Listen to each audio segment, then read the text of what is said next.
Mbuye watu Kristu yo adaenda mu mavuto kutoka kudalipo Zadisoni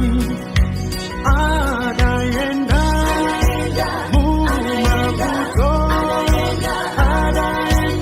mu mavuto kutoka kudalipo Zadisoni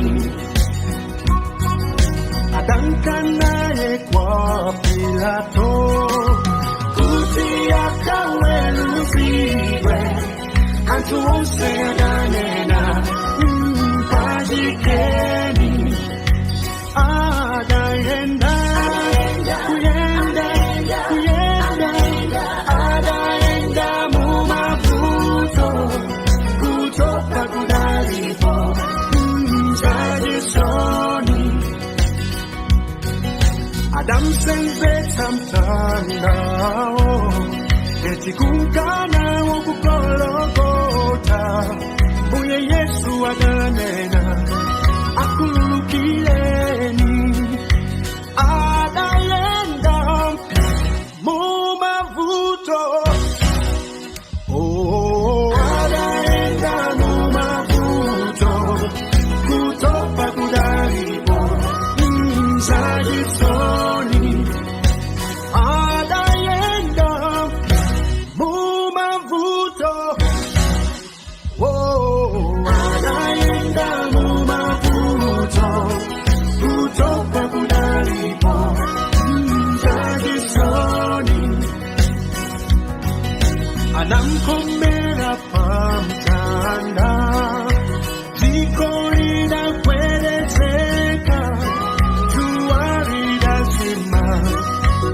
Anamalima adaenda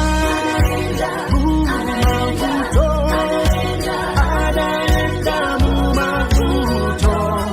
kutoka kudalipo Zadisoni anamuika manamo anagona masiku watatu Mbuye Yesu adamuka anakamwamba anaenda mu mavuto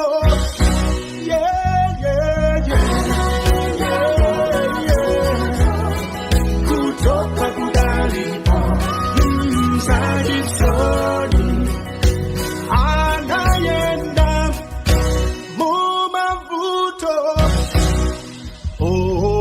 adaenda mu mavuto kutoka kudalipo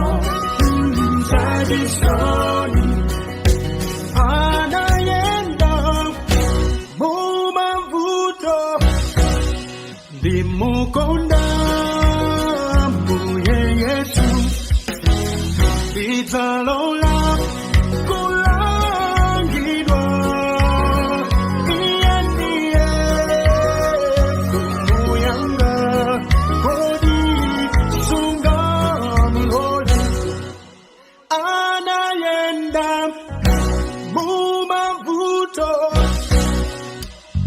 Zankonda